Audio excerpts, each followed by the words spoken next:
Three, two, one. We are live. Welcome and thank you to everyone for joining the second episode of Inside Enduro podcast with your host, me, James Stearns.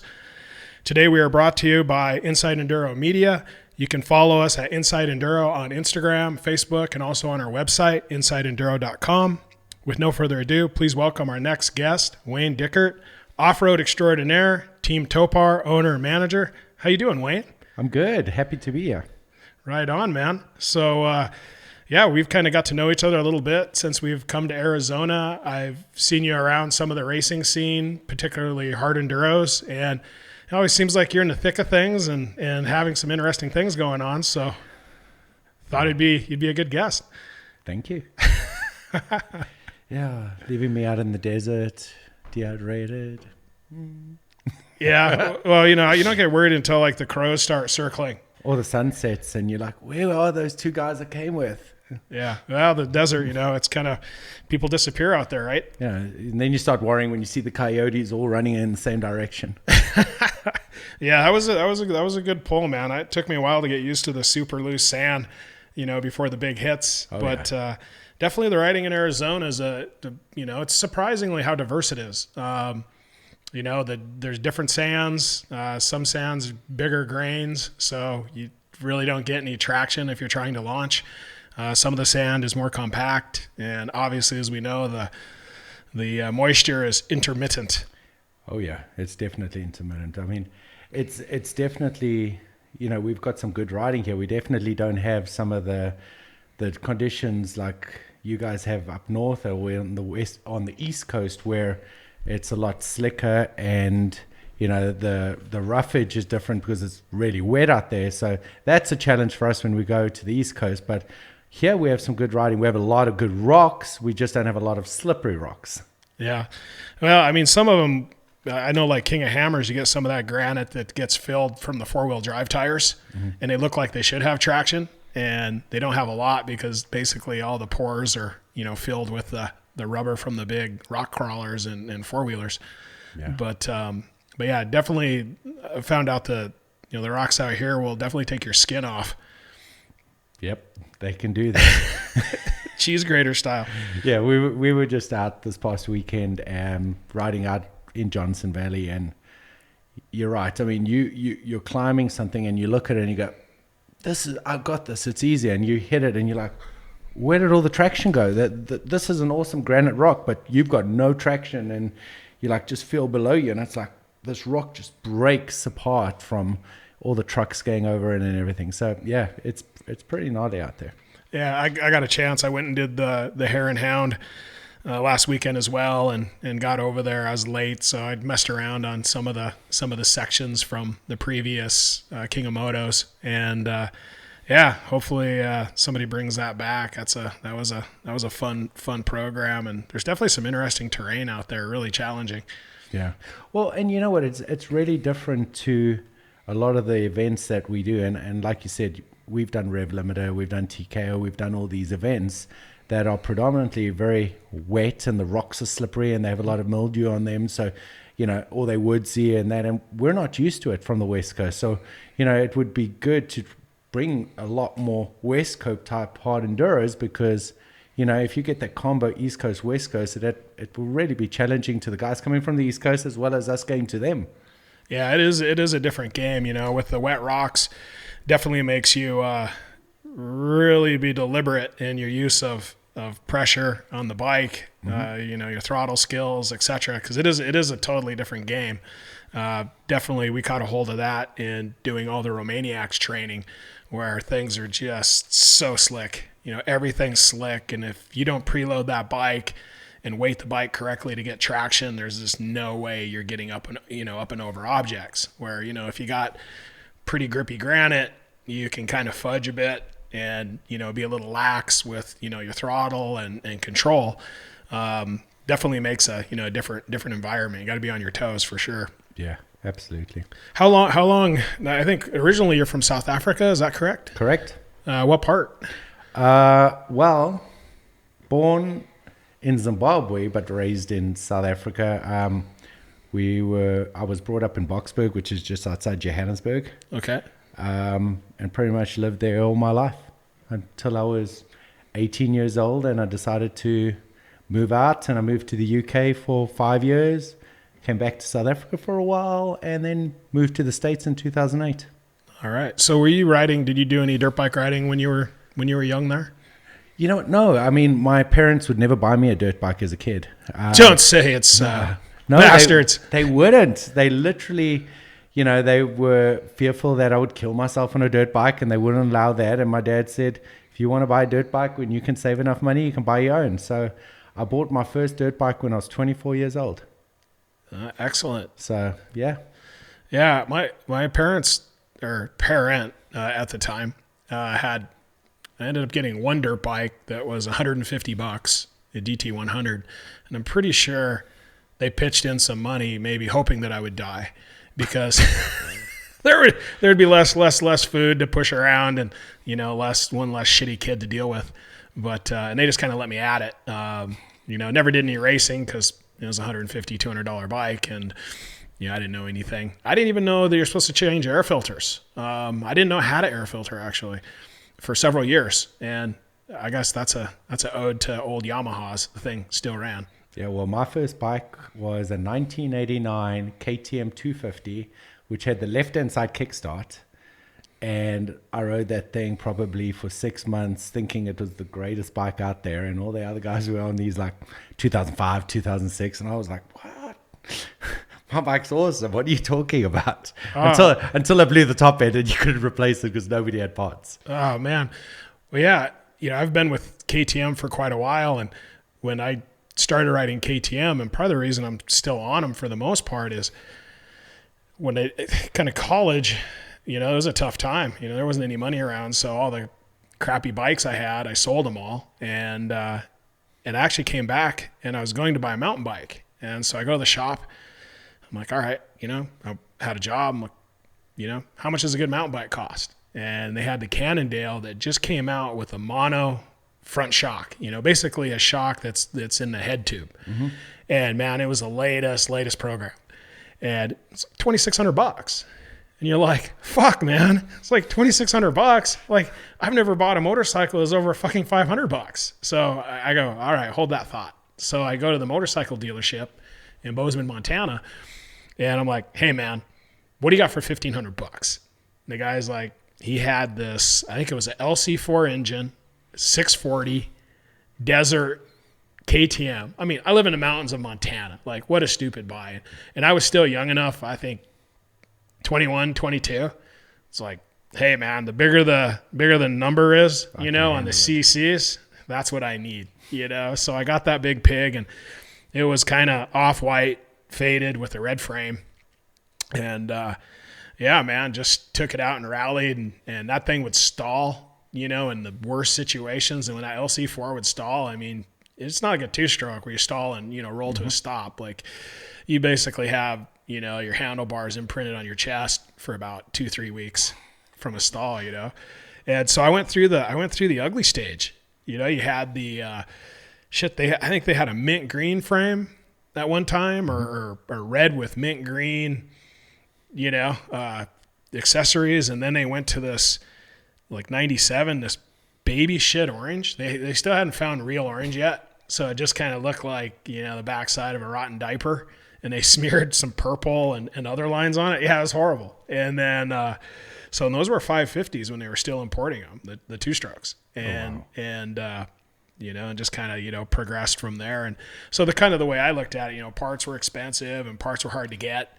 And I went through the ugly stage, and then all of a sudden KTM in the off-road community became cool. And I was like, I've had a hard time to shake it because I was there in the ugly duck days. So, I don't know. It is what it is. It's hard to break old habits. Yeah. No, I agree with you. So you guys, though, I mean, you're kind of breaking off, and there's no doubt, like, you look at bikes, there's the European companies have come along, chasing KTM and innovating themselves. And, there's some good bikes out there with, like I know you're working with Sherco, the betas are strong, obviously, giving some competition to KTM. How's kind of that experience going with you? You know what? It's actually been really good for us. I mean, we rode KTM for quite a few years here in the States, and you know what? We wanted to make a change to, for the team, and you know what? We spoke to the guys here in the US from Sherco Off-Road, Clay, and he helped put a good deal together for us to get our guys on Shercos for last year and this year. And, surprisingly, I was really shocked by how good they were. I mean, we didn't know much about them. And Mitch Carvalth and myself actually went out at the end of 2017. We were invited to go and race the Roof of Africa. And Sherco provided us the bikes there. So this was before we were riding for Sherco. And, we went out there, we rode their bikes, and they rode really, really well. And when we got back here, we reached out to Clay and we had said, really want to get on the program, what is it you do? And of course, Sherco is definitely not as big as your other brands. They're getting into the market, but they are a really good bike. I mean, one of the things, I moved over from my KTM and, I probably would not move back to a KTM in a hurry. And it's not because I don't like KTM. It's just the bike works really well for me, who's a bigger guy. The bike can track up anything. It literally just lugs really, really good in the low gears. And it comes with everything. The bike comes stock with a full FMF system. It comes with a fan. It comes with everything on the bike. I literally don't have to do anything to it. It's a minor suspension work, and it's good to race. And are you talking pretty much the 300, or are you running 4-strokes as well? Well, I've got, a lot of the guys, it varies. I mean, we've got guys that just ride 2-strokes. We've got guys who ride 2-strokes and 4-strokes. It really just depends on the discipline. For our hard enduro bikes, we're definitely focusing on the 300s. There's two models. There's the cross country, which is a little bit of a harder setup. It's equivalent to a KTM XE. And then there's the SE model, which is equivalent to the XEW. And then, on the 4-stroke models, they have a 300 4-stroke, which is really good. So it's like the 350, but you can throw that thing around. It's actually more like a 250 that's big bore to a 300, and it's a superb bike. The 450 is really good. We've got Mitch racing the 450 at Works. So it's really good. I mean, all in all, I think the bikes are really good. They have two options. You can either get them with KYBs or you can get them with WPs. So you have options out there.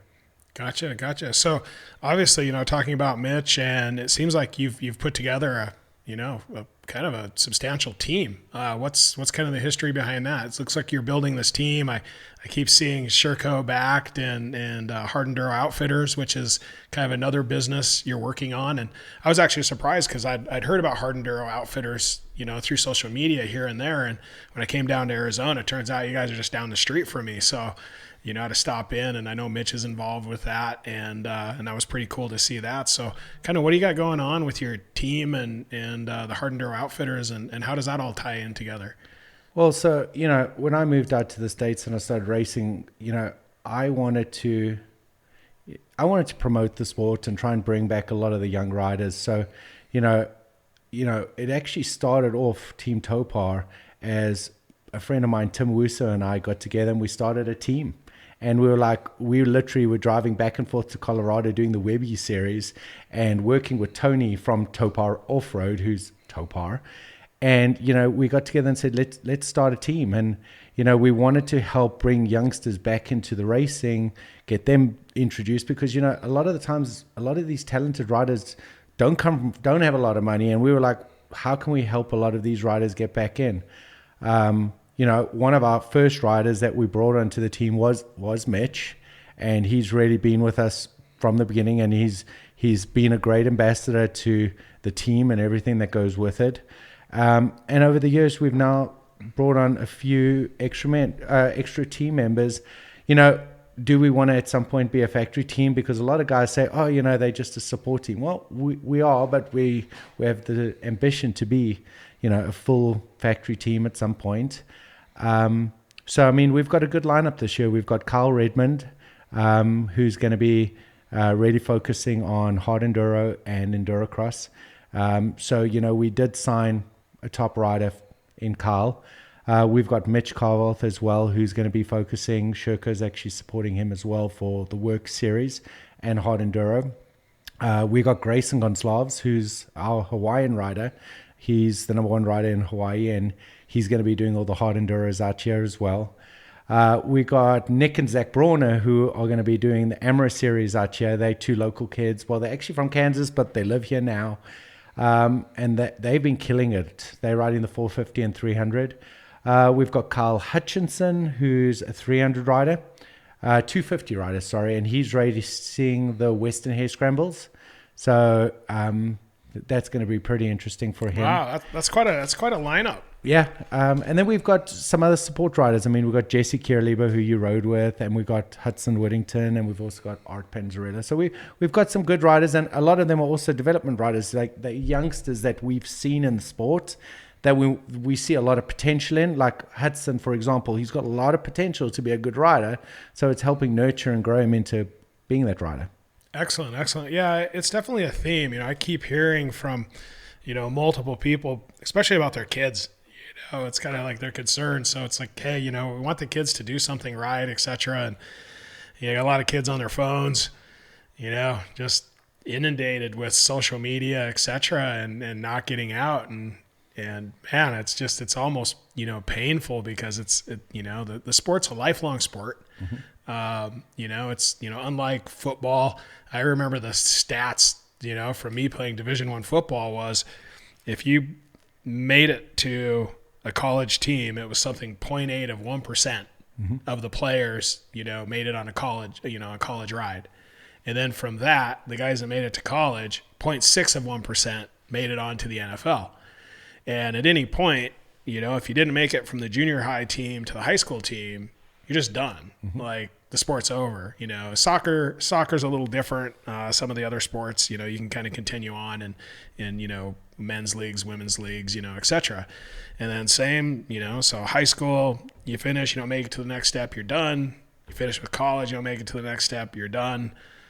So forth. And it just seems like such a wonderful sport that can be family oriented. And I've seen it where literally the grandson's out riding on the same day with the grandson, the dad, and the grandfather, all in one spot. And it's like so cool to see that it is a lifelong sport.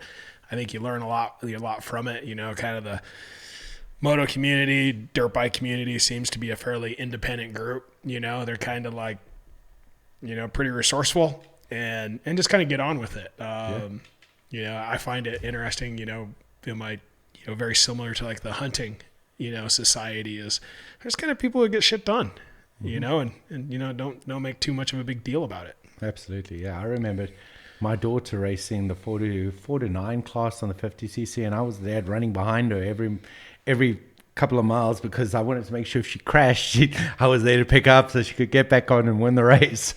You want to push your kids to it, but you're right, technology is taking over. So we need to get the kids out of the house and back on dirt bikes because there's not many kids riding dirt bikes like they used to be.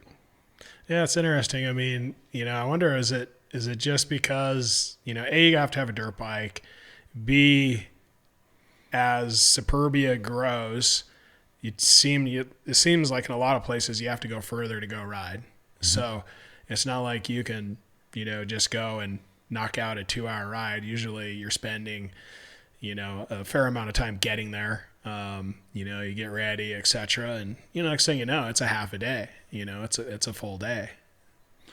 Yeah. I mean, you know what? Yeah. I mean, you're right. I mean, I look at it that as a parent, I moved where I moved so that we could ride more.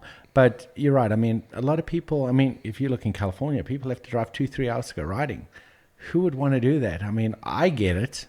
But, as a parent, it's like, okay, if I want to bring my kids into out and about, I need to live somewhere where they can be out and about. So I didn't want to live that's why we moved from California to Arizona, so we could get into the desert life and enjoy it a bit more. Well, I think that's really cool. You're taking the lead kind of and, trying to do some mentorship and continue to get people interested.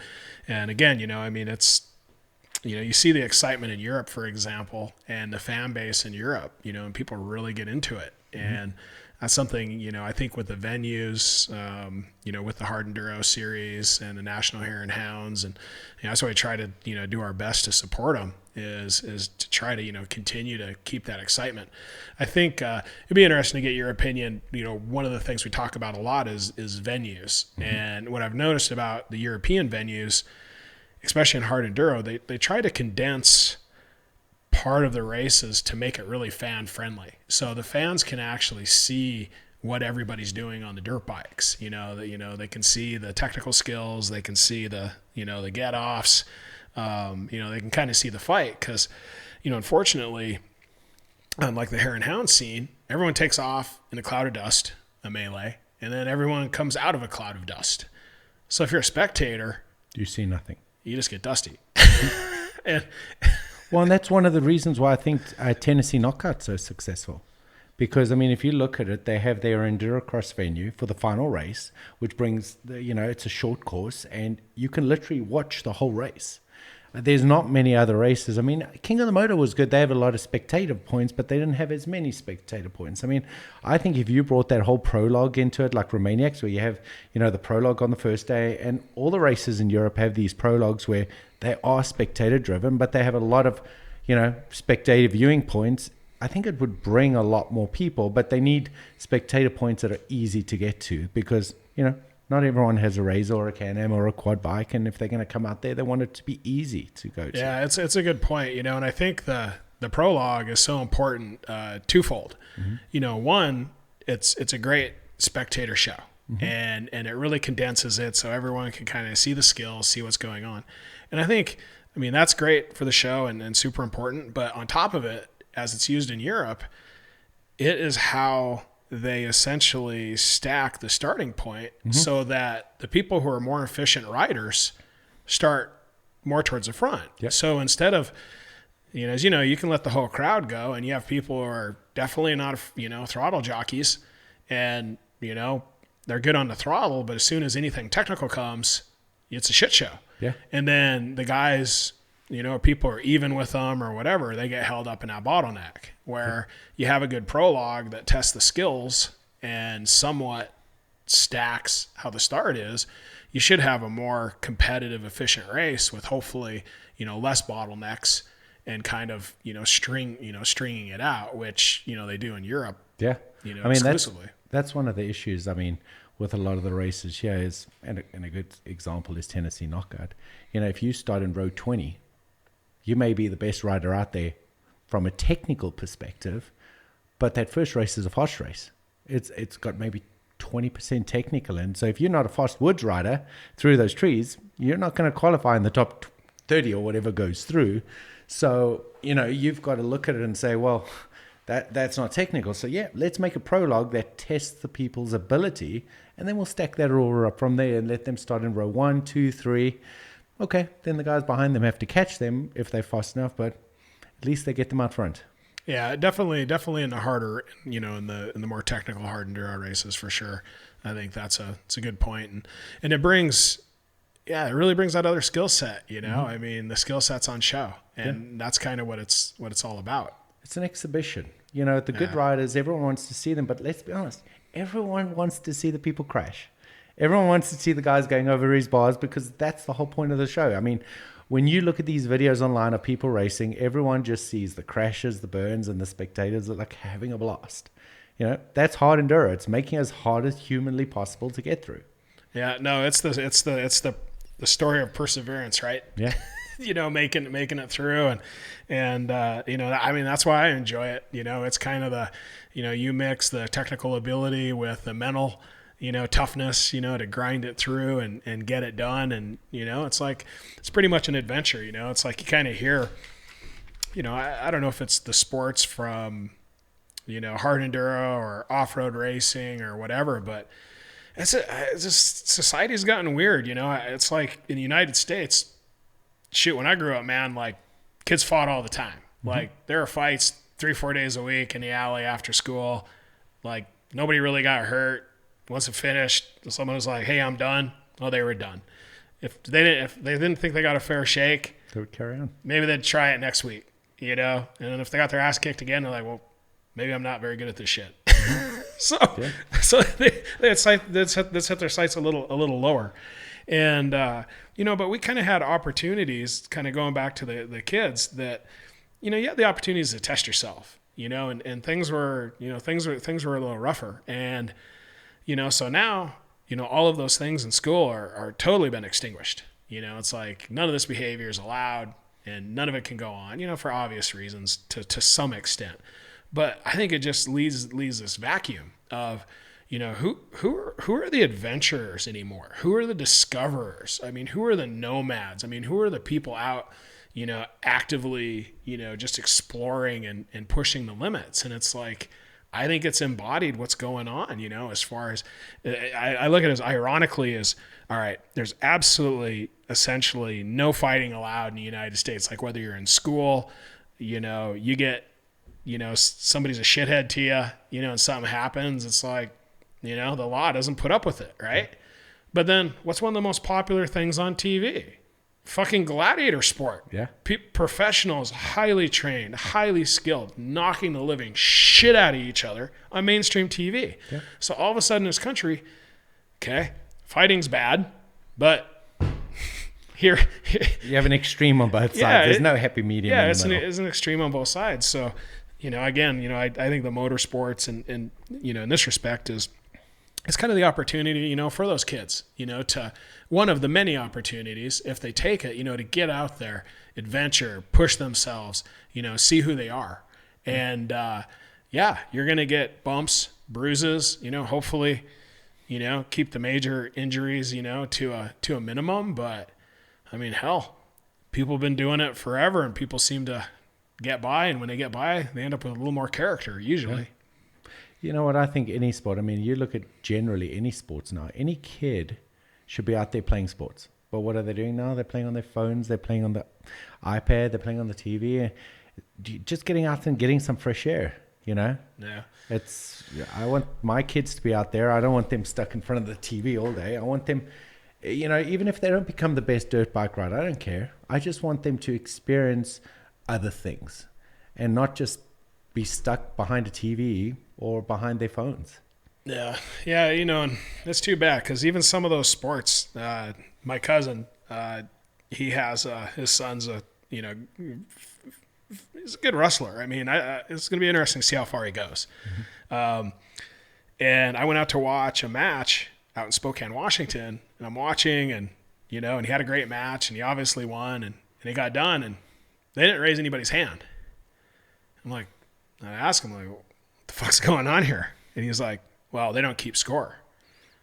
I'm like, well, this is basically like a duel. Mm-hmm. And the funny thing is like, wow, they don't want the kids, blah, blah, blah, to be upset. Well, when you get two kids who go out on a mat, and I experienced it, I started wrestling in 2nd, 3rd grade. And you think about it like old Sparta. I mean, think about that. Say, I've seen kids, they start them about 4 or 5 years old, and 2 5-year-olds tear into each other. And you don't know what's going to happen.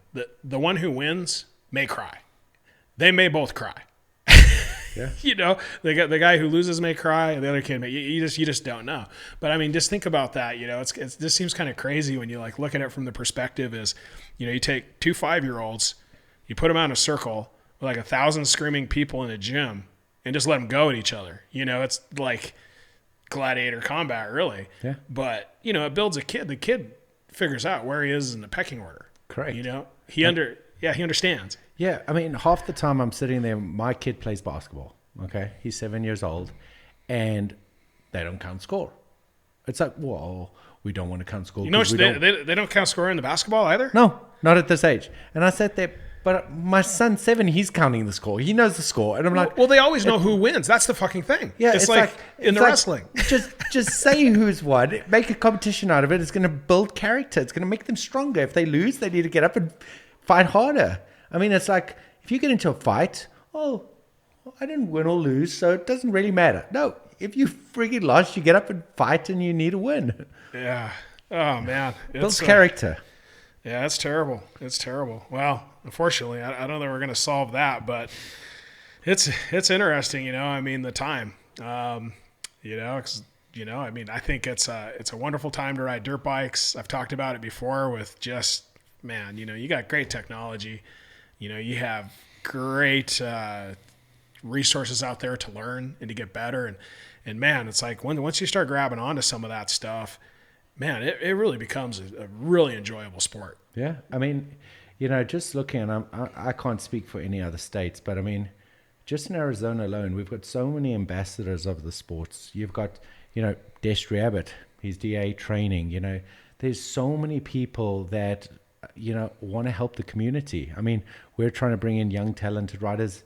We have a lot of people. I mean, there's loads that I can't mention, but those are just two that are off the top of my head.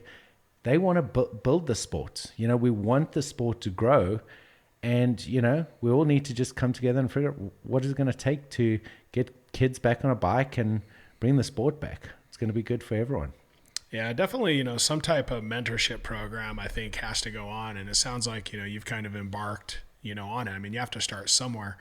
But that's part of the reason why we based out of here is because of exactly that. You have this riding community of top level pros, some training. Again, you mentioned Destry Abbott, which is a great resource with him doing his training program. And I think that brings a lot, I mean, anytime you can get, guys or girls down and improve their riding and they come back to wherever they're from and they've obviously picked up the pace, and all of a sudden, they're kind of in the mid pack or going towards the top of the pack, everyone has to think, hey, like there's something to that, Yeah.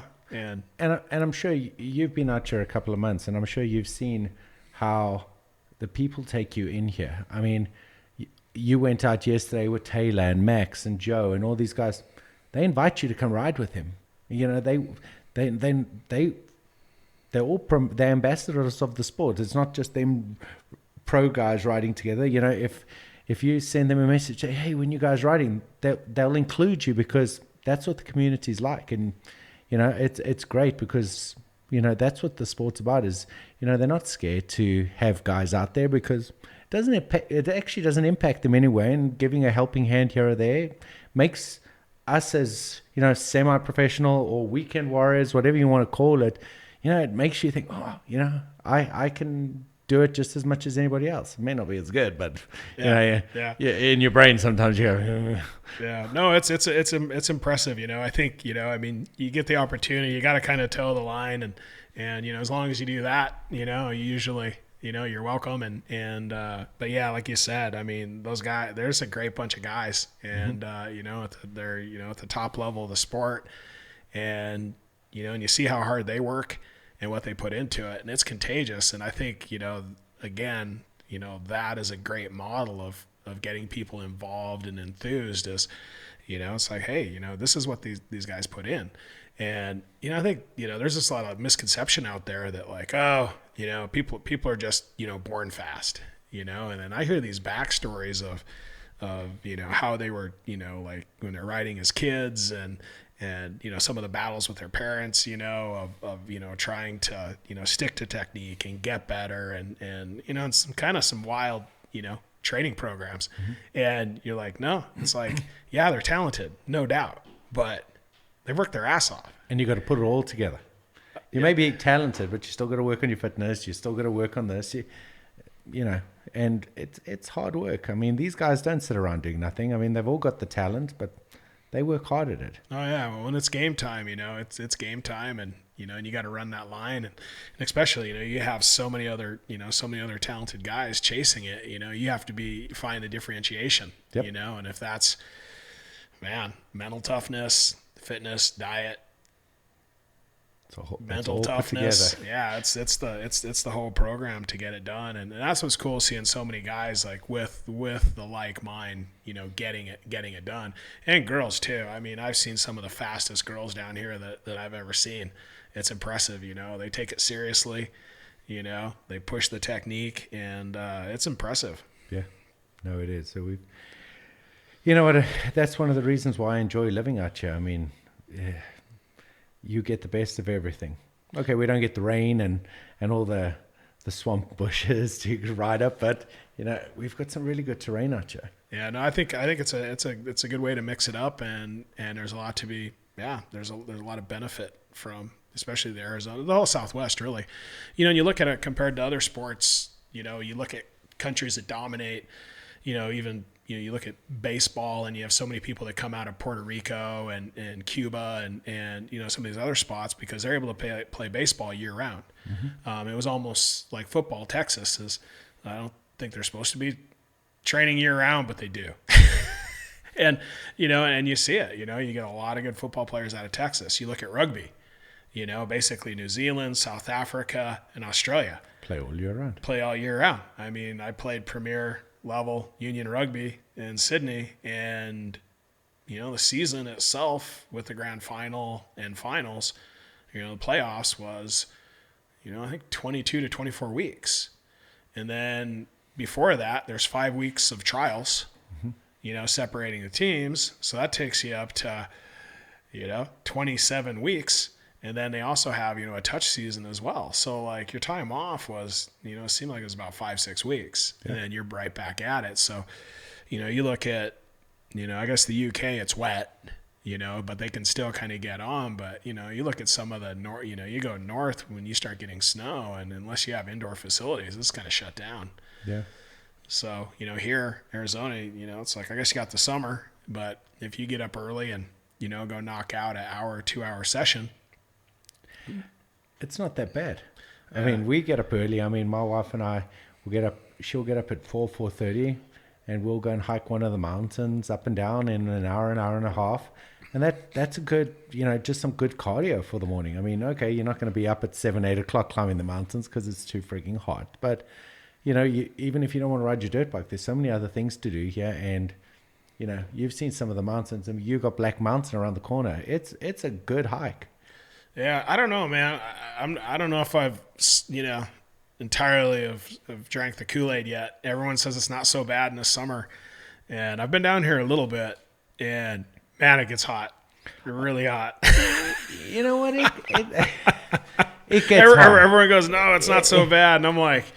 we bought a cabin a little bit further north, so we've got an hour. How far north? Like an hour, literally, and we're at 6,500 feet, and it's 80, 90 degrees max, and I can ride my dirt bike, and I can do everything else. And do you need a passport to get into Canada still? No, I don't know.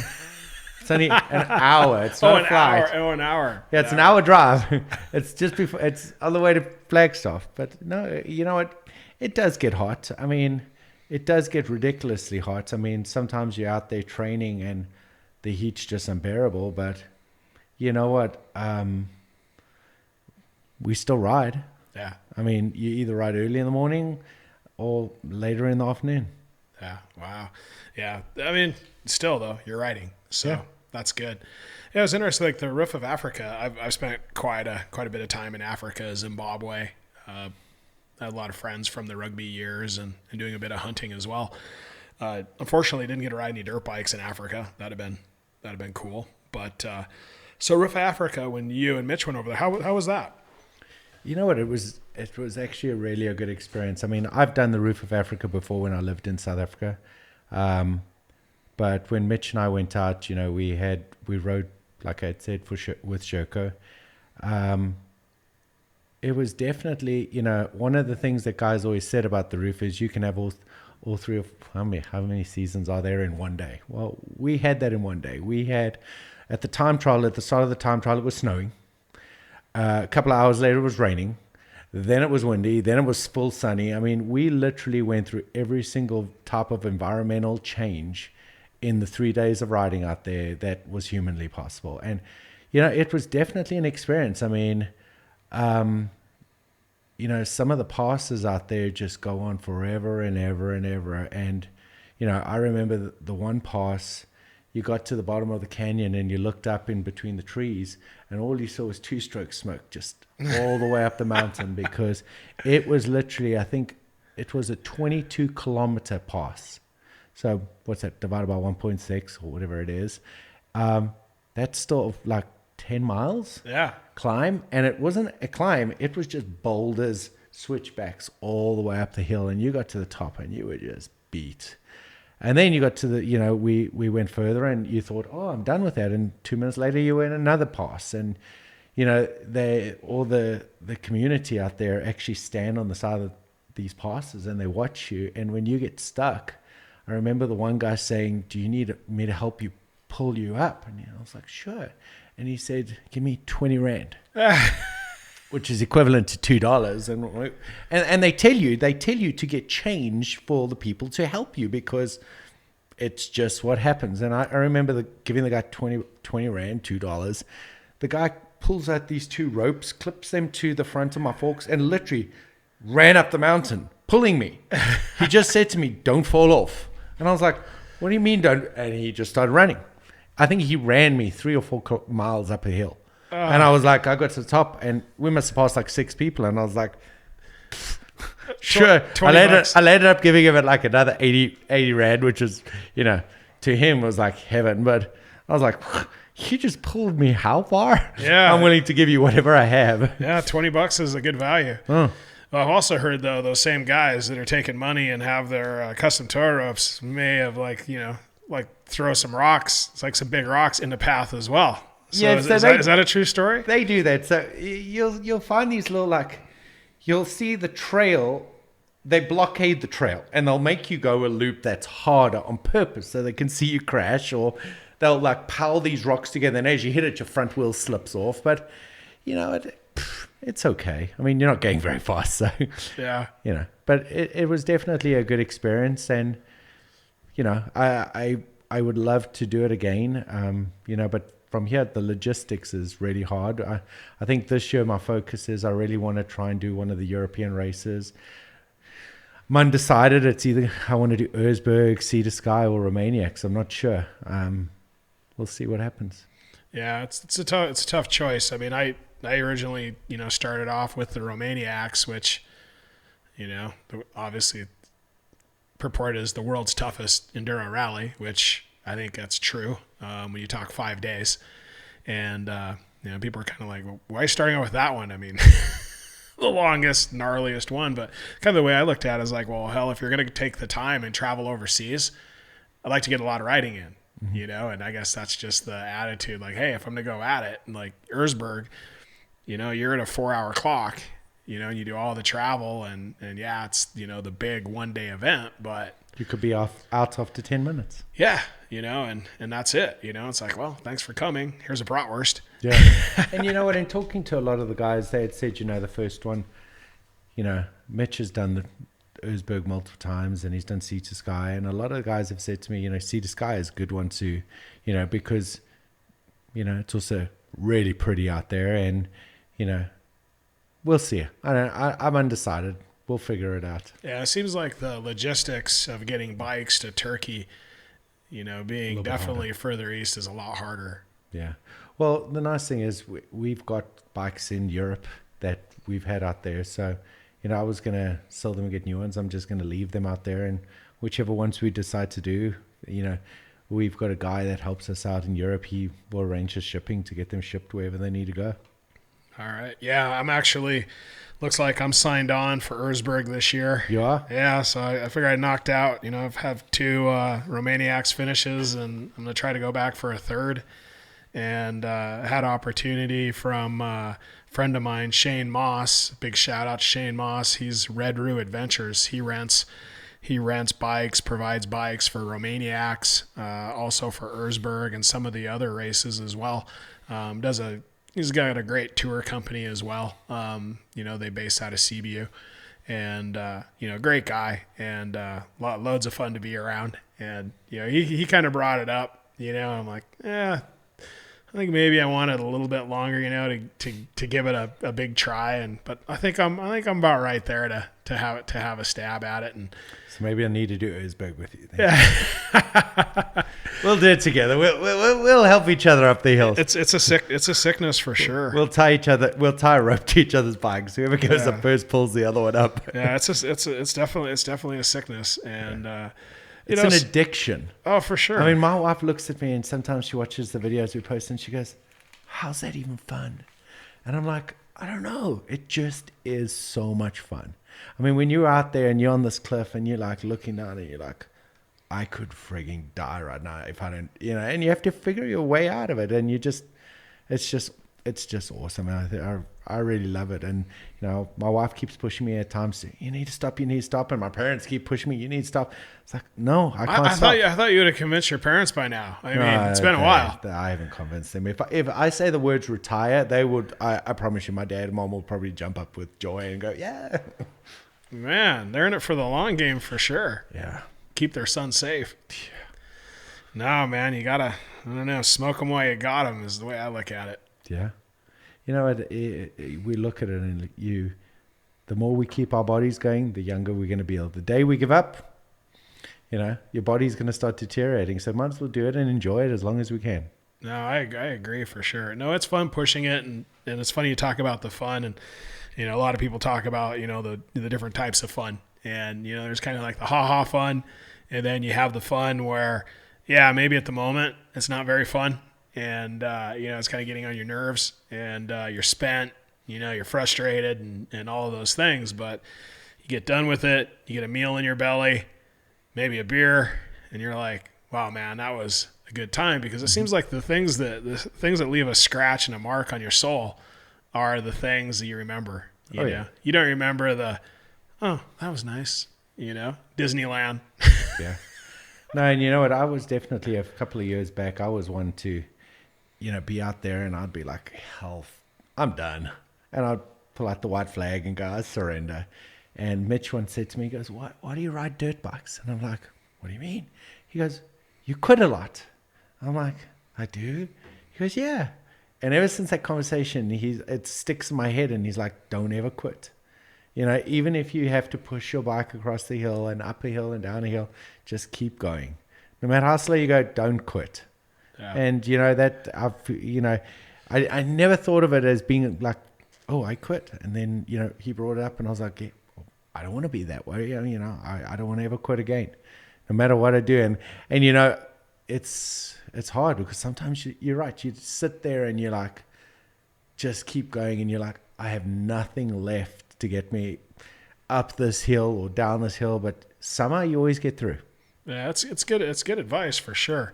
That's kind of like part of the journey that I've embarked on is, obviously you have the not quit factor, but we were talking about it prior to the podcast on fitness. And it's kind of funny, there's an exponential component of fitness and riding. And if you're fit enough to keep with your form and be efficient, like for example, you're doing a big climb with switchbacks, etc., and you have the fitness to keep the bike rolling, to keep the bike moving.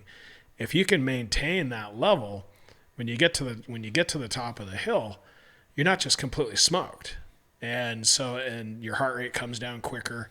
And by keeping it moving and keeping in that steady state, you've essentially reduced the total workload by maybe 30-40%. So then when you do come over the top, you have gas in the tank physically, and you're ready to go. Where, before, I just remember, even a year and a half ago, 2 years ago, you go and do some gnarly pivot turn, and you're so concerned about falling over because it's steep, dangerous, whatever. And usually the reason you're doing it is because there's a giant rock, a giant root, or something very ugly there. You get in there and you pull that bike up and you pivot and you set the bike down. And then you stop and you look forward and you plan out the next bit. And then, you do all the things, the fight to get the bike started again, up, moving. And then you just repeat and repeat and repeat. And it takes so much energy, compared to swinging the bike around, keeping some rolling traction, keeping the bike moving so you don't have to take the energy to restart again. But to be able to do that, you have to have the fitness to be able to keep up with it. Mm-hmm. And the funny thing is, if you got the technique and you have the fitness and you're able to do that, by the time you get to the top, the cumulative saving of energy and a huge time, and you get up to the top and you're just ready to go. Yeah. And, it's like one of our, the guys gets talked about a lot, old Graham Jarvis, man. Mm-hmm. And that guy, he just keeps moving. Yeah. I mean, The bike is on a continuum. He's efficient. The bike moves, and off he goes. Yeah. No, you're right. I mean, I look at it and it was so weird. I had all the energy in the world, and then I turned 40. And it was like, all of a sudden, things just went downhill. I was like, what the? I was never like this. I always had all the energy. But, this year, my focus is not just to finish races. I may be in my 40s, but, I want to enter as many pro classes in the hard enduro series as possible this year, because I want to see if I train hard and I ride hard, how competitive can I be. And I've started training with Jared Beckett. I think you met him yesterday when you guys were out. Yeah, he was doing times. Yeah, and he seems to have a really good program. And I know a lot of the guys are out there training with him. So I think that if I get my training up, I definitely have the skill, and I've got the long legs. So when I do get stuck in certain situations, I can just put my legs down, and I'm predominantly known to be the guy with my feet off the pegs, because it's easier to get me up the hill sometimes. But you're right. My fitness is so huge, because when you have to get off the bike and push it because there's no other option, and you get to the top, when your fitness isn't where it should be, it takes you good 5-10 minutes to get your breath back, and then you don't even want to get going again. Yeah, getting back into riding form. Yeah, there's no doubt, man. I don't have the long legs, so you need more of the technique. I gotta stay on the bike as much as I can. But I mean, it's not bad. You deal with what you got, and at least if it all goes to pot, I can just pick up my bike and carry it. Yeah, I remember watching Taylor the one time, and he never gets off his bike. I mean, the way he pivots up some of those hills, it's like, how do you do it?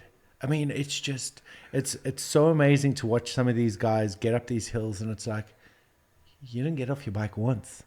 I mean, the way they roll their bike, the way they weight their bike, it's like, holy crap. No wonder you guys don't use that much energy, because you're so smooth and everything's planned and you know exactly what you're going to do. And when I go up a hill, I'm just like, that looks like the shortest path. I'm going that way. Yeah. No, it happens that way. No, it's cool to watch for sure. And there's so much to it. I'm fortunate every year to ride with Paul Bolton quite a bit. And when we're in Romania, and I've kind of named it. I've got hashtag bike judoka. Like the judo warrior. And I mean, there's definitely an art to, just like you said, there becomes points where you're off the bike. Yeah. And Graham is off the bike. All the top guys are off the bike. And I call that the bike judoka, where there's definitely a form of what you need to do as far as where your body position is with the bike when you're off the bike to basically efficiently move that bike around. Yeah. And if you're in the wrong position, side of the hill, camber, etc., there's some really untenable positions that, you end up, you fall over, all shit goes south. But, just simple things, pushing, flexing your legs and pushing with your legs, where most people just totally extend their legs and extend their arms and simply try to push. And you're not going to go. And I mean, it's a tough go. We're actually going, no, get in a squat position, lock out your arms, take out the slack and squat and use your body to move that bike up. And obviously, you want to ride the bike as much as possible, but hey, for most mortals and even the top guys, there's times where you come off that bike and that makes a difference of how you're able to move that bike around. Yeah. No, it blows my mind. And you know what? There's guys out there that look at it and say, well, that's not a hard enduro. And I'm like, just because you saw something on social media they're promoting the good stuff. A lot of these guys don't promote all the crashes they did before that to get that one good video. So, yeah. I mean, everyone has to get off their bike. No matter how good you are, at some point, you're going to have to push.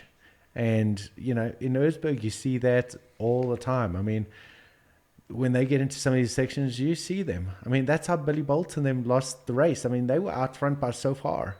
And one section where they had to push, and it burnt them out. Yeah, knackered. So For sure. Well, I mean, we all aspire to push less, and there's no doubt, I mean, as I've kind of embarked on the training, I push a hell of a lot less, significantly less, but I'm not afraid. I'm not ashamed to do it. It's like when I get off, I push with purpose, and, try to be foreign. Like I think about it, it's like as soon as I'm off the bike, it's funny. Like, before you just put your head down and started sweating. And now it's like, okay, what side am I going to get off? What am I exactly going to do? And, it's all, it's really kind of a, semi-premeditated. You have a system down to efficiently move the bike so you're not just, spinning rocks, digging a hole somewhere. Well, I don't mind digging the hole because then the guy behind me is going to have a worse time. But you're also one of those bastards. But what? It's also where you are in the race because, sometimes, a lot of the guys will say, turn around and just redo it. And that's a good school of thought because you're going to burn less energy. But if I turn around and I see there's a guy waiting, hell no, am I moving out the way? I'm going to hog that line and I'm going to get out before you because you know what? If I go down, you're going to get in front of me and I just lost the position. Yeah, one of those guys. One of those guys. I felt so bad this year. It was a crazy, dark, rainy, horrible day. And we were 7-8 hours into it. I think it was day 3 in Romaniacs. And, switchback climb, ticky-tack. I mean, it was gnarly. And I've been going for a while, and I'm just like, we had to bivouac in a town called Straja. And there really wasn't a lot of good food options. So we found a place, got in, ate, and seemed okay. Well, I'm moving along. All of a sudden, I'm not feeling so good, and I'm like, kind of got a fart. But I didn't really trust it, because it was like, you're going. And like, man, I just need to ease the pressure off. But I was pretty sure I was going to shit my pants. So I'm like, this is bad. This is a race. This is the first time in a race where like I really had to take a crap. And maybe an explosive one. And so I'm doing my best to move on, and finally get to the point where, man, I don't think I can hold it. So I better either take it, take action or pay the consequences. And so like in one of these gnarly ruts on like a pivot turn, I had broke across and just went straight up, and there was a guy stuck in it, and he'd been there for a while. It looked like his whole bike's steaming, and rain's coming down and antifreeze, and and he just looks, his face is completely white. And I come up him and pass. And right then it was so steep, I just threw the bike into the side hill. And he looks up at me and he gets this, like smile and like, you're going to help me. Yeah. He had this gleam in his eyes, Like, fuck off. I need to take a shit. And I literally because I mean, it was to the point where it was explosive. So I didn't have time to like walk off into the woods. So I politely turned away, but I'm essentially there. And he looks up with this glee, like, oh, you're going to help me. And I just turn around, drop my pants, and just start dropping a massive dump. And then the look on his face was like murder. Like I think he had lost all hope at that point, like he wasn't mad, but he was just like, all of a sudden he thought help was coming. And then all of a sudden, but now he's going to have to sit in the same place with that stench. It was complete disgust. And, fortunately, from growing up in Montana in the backwoods and backcountry, you don't go anywhere without some type of toilet paper because you don't know how long you're going to be out, etc., unless you want to use pine cones and plants, which I've done that plenty of times, but definitely don't want to be doing that in a race. And so man, I pulled up drawers, got on the bike, started up, and just off I went, man. I never looked back. Probably not. I wouldn't look back. But I mean, man, it's like, that's adventure. You have those moments, and and honestly, I got down the trail about another probably a couple hours, and it came back again, and I'm like, oh no. And fortunately, I didn't have to put somebody on notice like that again, but still stopped again, and took care of business. And honestly, I was thoughtful enough to save some of the toilet paper because I thought that this could come back. But fortunately, that was it. It was kind of like 2 shots, and then like the next day I was all right. And funny enough, Graham Jarvis got sick that day. Yeah, because he retired, didn't he? Yeah.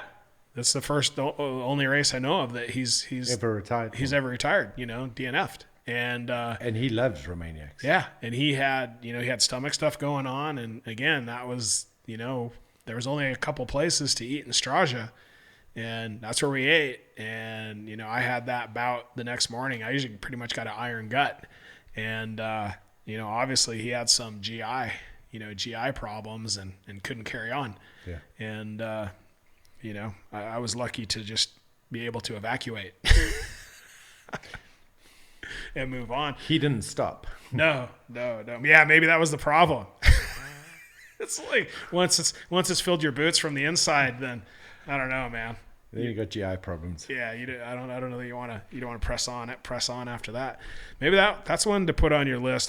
I tell you, like one of the biggest benefits that I've gotten from the Romaniac scene, and it's fair to say I'm addicted for sure. It's so well organized. Martin has over 400 people working on that race at the event. So all the tracks, 400 people. I mean, what an infrastructure. And it's so well done. And I think the, kind of the, morbid, self destructive side of me likes the fact that, after 8 to 10 hours of racing per day, you see so many different things because it's all different, from the 5 days and from the prologue to the 4 off-road days, that it really strips down what you are as a dirt bike rider, because it just becomes apparent. Like, it's like, hey, I'm not good at this. I'm not good at this. Like whatever shortcomings you have, you'll find as a rider, somewhere in that deal, it's going to find you. And it's going to like beat you over the head like with a giant fish, It's like you can't be oblivious about it. It's just like, well, obviously this is a weak spot in my game. And I think that's the best gift for some of those races, whether, it's people in the US just trying to step up and go, hey man, I'm going to, enter one of these races and, just have a go at it. Because I think that's one of the neat things like Romaniacs is it'll let you know like, hey, this is where I am.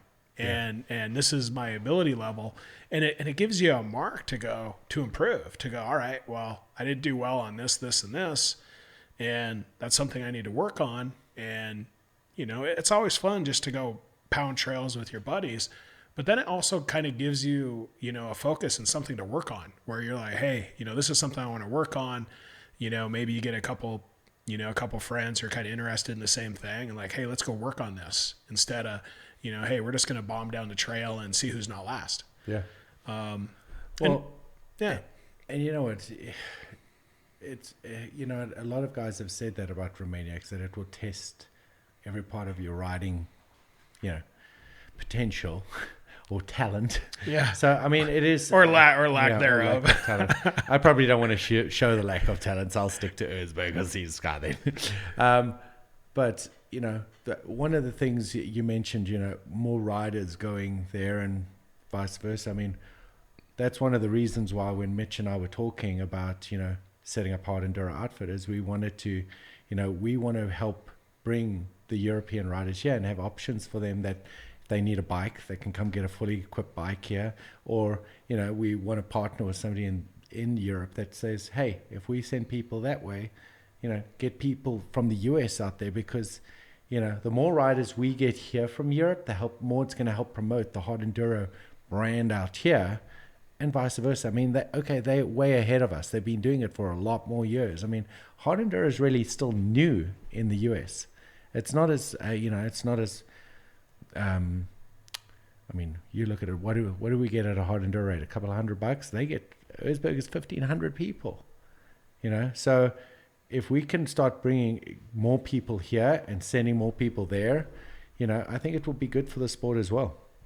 I definitely agree. And, and that's part of it, why we've set up Inside Enduro as well. Again, it's for a love of the sport, and it's trying to, again, promote it.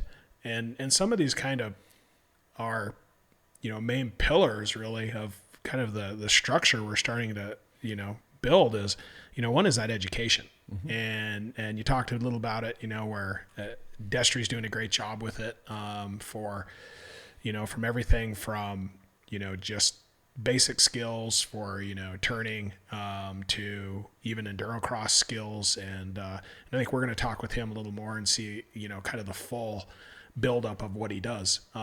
But, huge asset to have. And, with those, as people, they learn, everything gets better, it continues to promote the sport. And that's what we're looking for as well. And when you talk about the European stuff, we're working with bringing people over to do trainings. Like we're looking at having Paul Bolton over, possibly this spring. He's interested. We're trying to, make sure what venue we're going to use. We wanted to get him up north, but sometimes snow is an issue. Like April could be perfect, or it could be, 3 feet of snow. So we're trying to work through that. But again, I think that's just another thing to, get people out and give them a taste of, in person, what's possible. Yeah. And give them a roadmap kind of, just to take it to another level. Not like robbing 7-Elevens with a Born to Lose tattoo, on your arm, but getting out there and attacking it in a thoughtful, kind of systematic way, to improve themselves. And I think that's a great idea, bringing, there's such camaraderie between all these races, Erzberg, Romaniacs, because you kind of got, over in Europe, like all these people, men and women that are into that type of riding, they come to an area and for the most of it, they are very helpful and thoughtful. And I know I had the poop story where the guy didn't get helped and I left, but there was actually a few other times where, I helped guys where I didn't have to, that were off the trail and maybe they were begging a little bit, but nonetheless, I stopped, and got them back up on the trail. Cause like, some of the thought is like, hey, what if you're off? What if I'm that guy? You're that guy, and it can happen to anybody, know? I remember I think the first year that Billy Bolt went to Romaniacs, he slid off the trail at some point, and he never got out that day. They had to come out and get his bike. And if Billy Bolt, of all people, can't get his bike out of there. Yeah. We won't be getting our bike out of there. Where was it? Oh, with these bikes, yes. Yeah. Where was it? That's like you need a sky crane or something. Just like, a horrible place. And but again, it shows that camaraderie and shows that spirit. And I think we have the potential here in the United States. I have a lot of admiration of the people putting on the types of hard enduro races and any of the races really, because, anyone who's run a series, whether it's, like the National Hare and Hound or, our hard enduro stuff or the Work series or any of these, it's such a, it takes so much organization. It takes most people, putting a lot of their free time to make it happen. Mm-hmm. And I'd like, at least from our program to help promote those people, to bring those races out. And it's funny because there's so many really cool races that aren't really known about, that are incredible terrain, incredible promoters, just really, really fun races. But, people don't hear about it, like I heard about, the GOAT, mm-hmm. Back east, or Goats, something to do Battle with of the Goats. Battle of the Goats. That's a good name. It is a pretty good. I don't care who you are. Battle of the Goats, you guys out there, big props to you. That's a good name.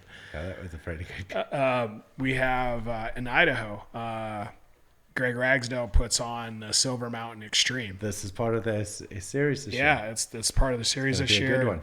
And that's an exceptional race. I've raced. It's been 3 years. I've raced it 3 years in a row, and it gets better every year. It's really different than anything that I've seen in the United States. It all takes part on the top of a ski mountain. And on that, to get up as a spectator, it's a 3.2 mile tram ride one way, 6.4 miles of cable to get up. And they basically take the bikes up. It's about a half-hour ride on, or I think it's longer, maybe 45 minutes plus, on a back service road that winds up the backside of this mountain. So they do a parade. They get all the bikes up.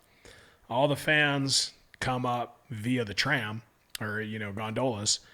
And it's basically on the north side of this high mountain ski resort, like all through the rocks, the trees. It's steep, it's north facing, so the dirt's black, has some moisture to it.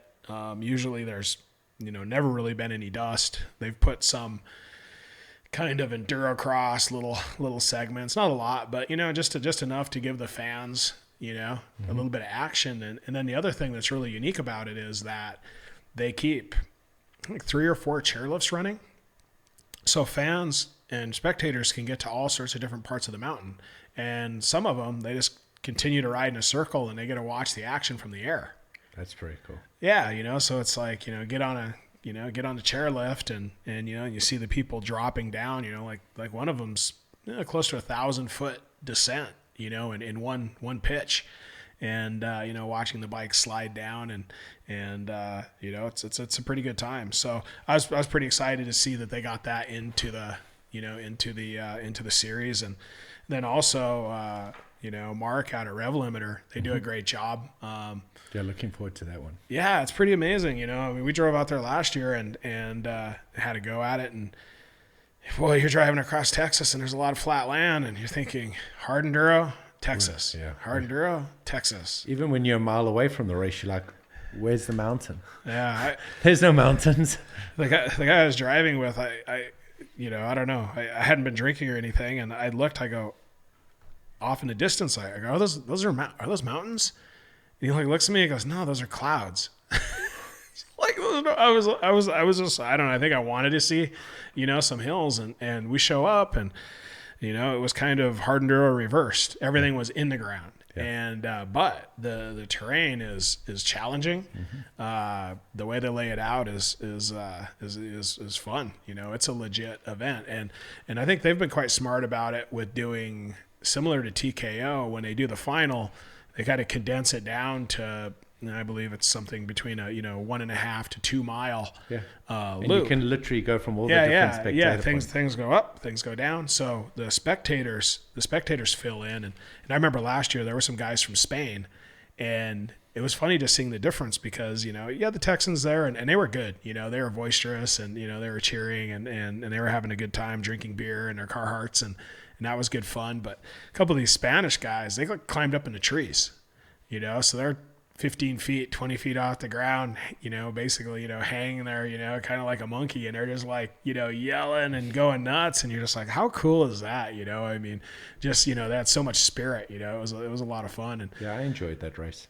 So, I mean, a lot of bottlenecks, but I enjoyed the race. Yeah, there was a lot of bottlenecks and I can't remember exactly how the prologue set up. You know, I don't think they didn't do a prologue. They did you remember they did the first race on the Saturday, which started Open A, 30A, and it was just for an AMA title.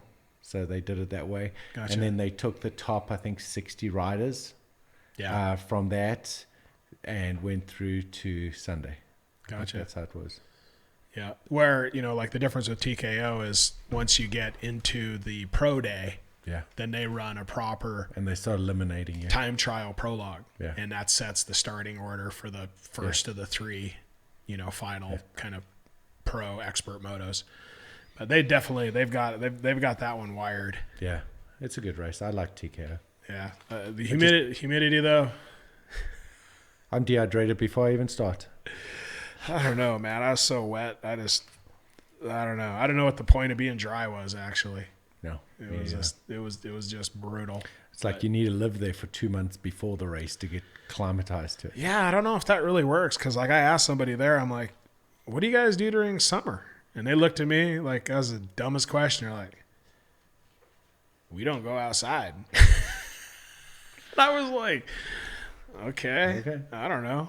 I'll stay indoors. That sounds about right. But I want to ride. That sounds a bit rough, So, yeah, you got to kind of, I don't know, avoid the heat, avoid the humidity as best you can. But that's why I like moving around, traveling like a nomad, You go where the dirt's good, and that's also the kind of fun thing about Romania too, is this great riding over there. They're not dealing with as many of the land use issues that we're dealing with here.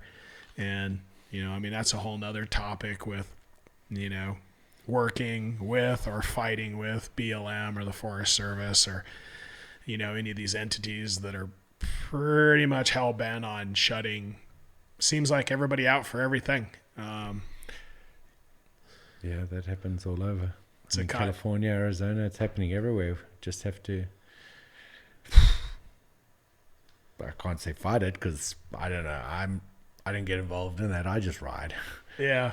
Yeah. I mean, at some point, I think people are going to have to get involved. Obviously there's a lot of organizations that are trying to take the charge up. And I think that's another pillar that, we're trying to find the best way to get behind is, how can you help these organizations, come together and really make some things happen, because it's really a shame. We have a lot of public land out there, and it's to be utilized for recreation for all. Yeah. And just to get a fair shake. But so that's something we'll be continuing to work with and and support some of these organizations to try and move it forward. And unfortunately, it's like you hate to get in the lawsuit scene, but I mean that's how environmentalists shut everything down. They sue the Forest Service, and then the Forest Service, they have to reply. It takes their funds to fight it, and so they get what they want. And there's a guy, Justin Olson. He does some photography and editor for a magazine, writes for a magazine, and they had something where a motorized group got together with a mountain bike group in Montana, and then there was it seemed like it was 100+ miles of single track that had got shut down, and they essentially filed a lawsuit against the Forest Service, which sucks, but actually got the trail reopened for about a year, and then it's like then the tennis volley served to the other side, and now it's shut down again.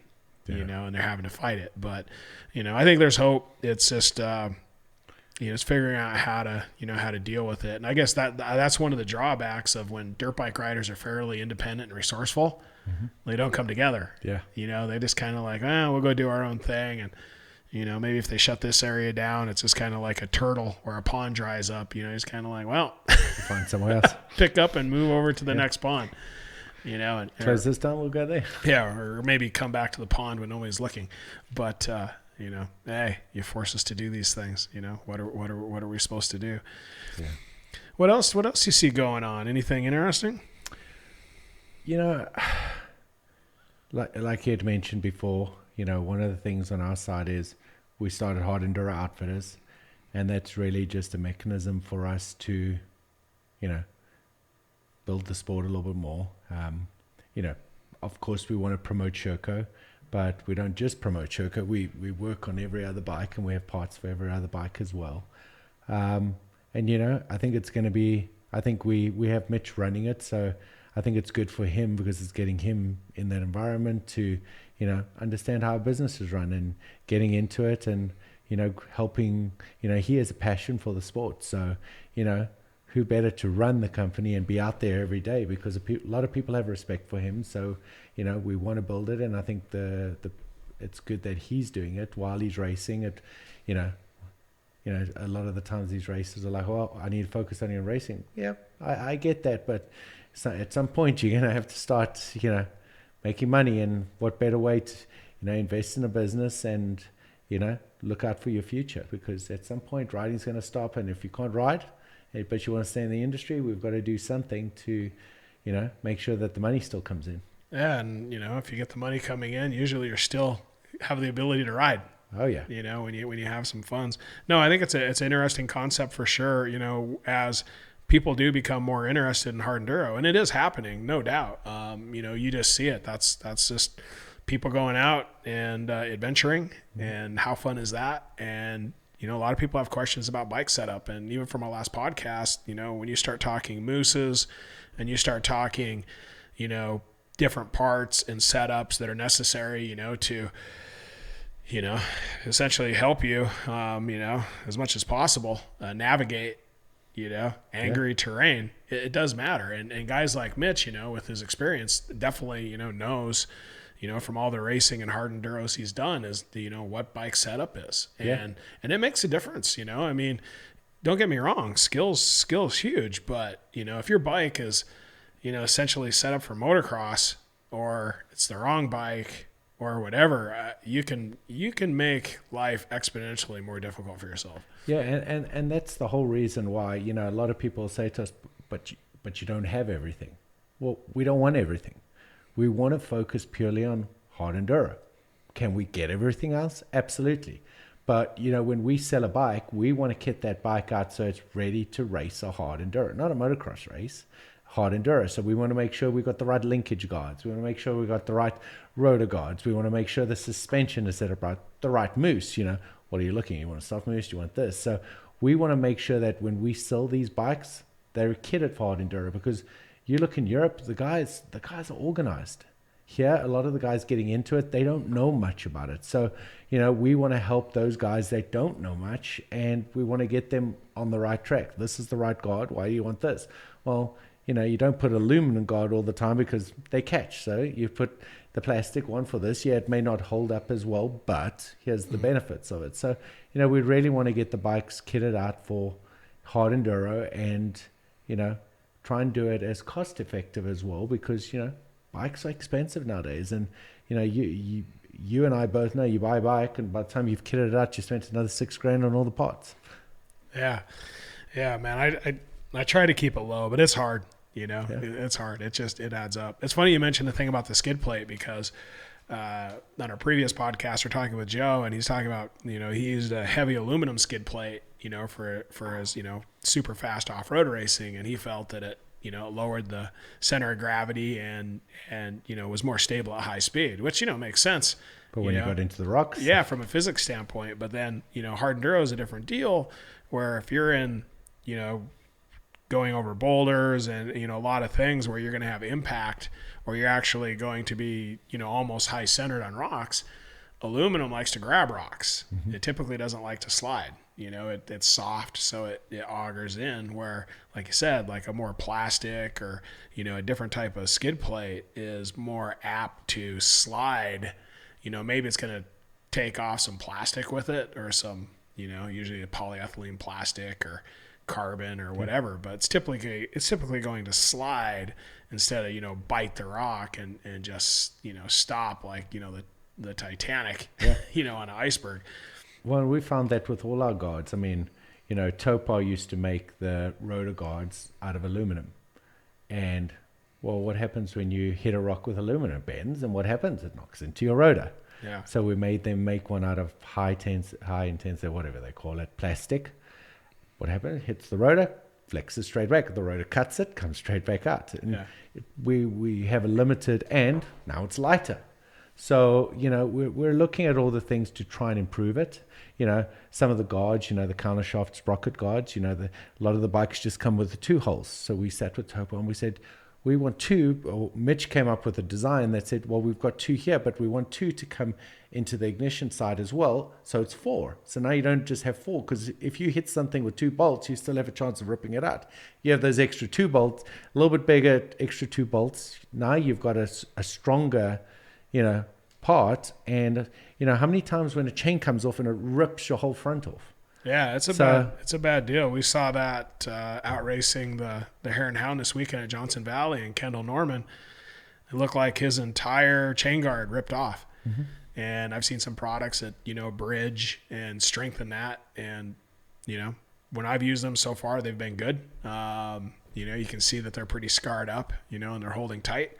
But, it's like, man, you have one of those failures, and it's a big deal. You lose a chain guard, your race is done. Yeah, that's it, man. Yeah, no, I agree.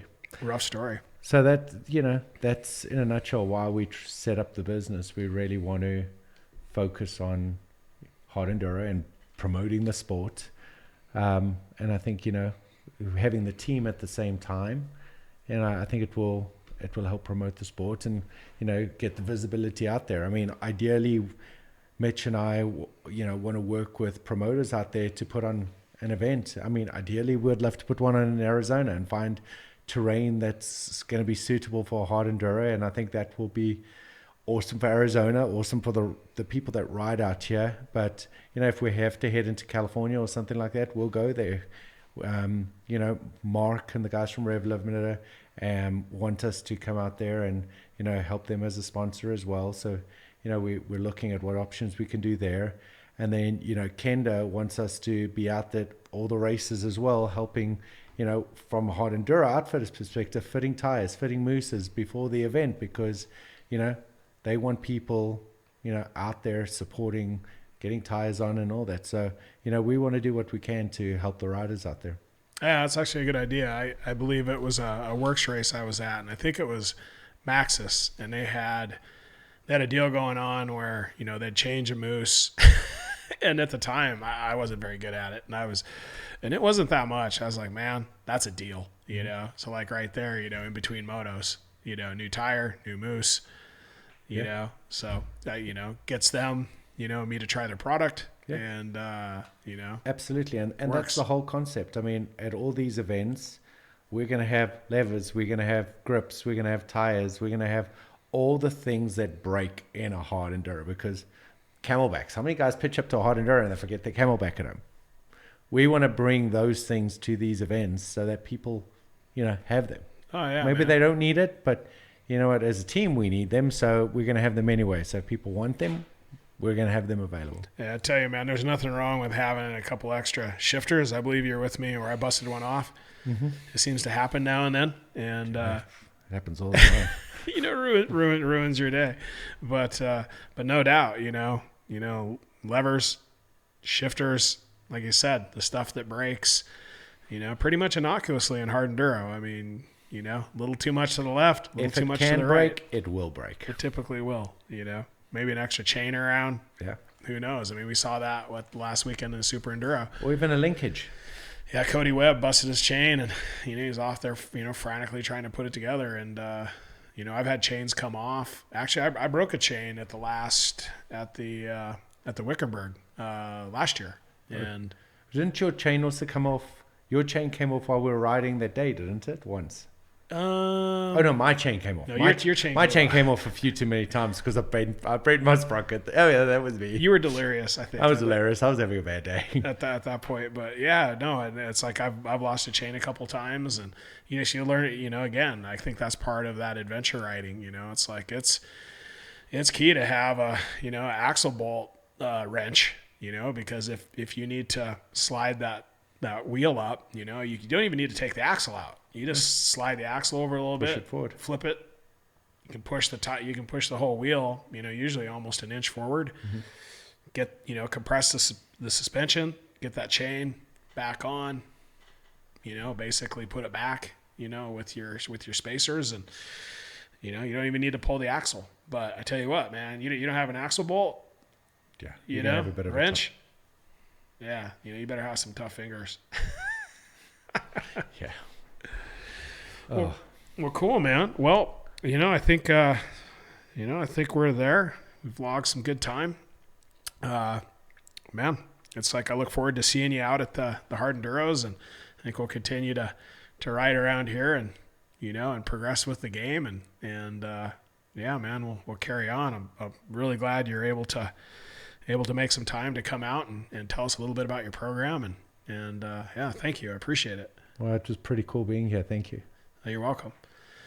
All right. Well, everybody, till next time, again, please like and subscribe. Again, you can follow us at Inside Enduro on Instagram, Facebook, and InsideEnduro.com. And we'll catch you next time. Thank you.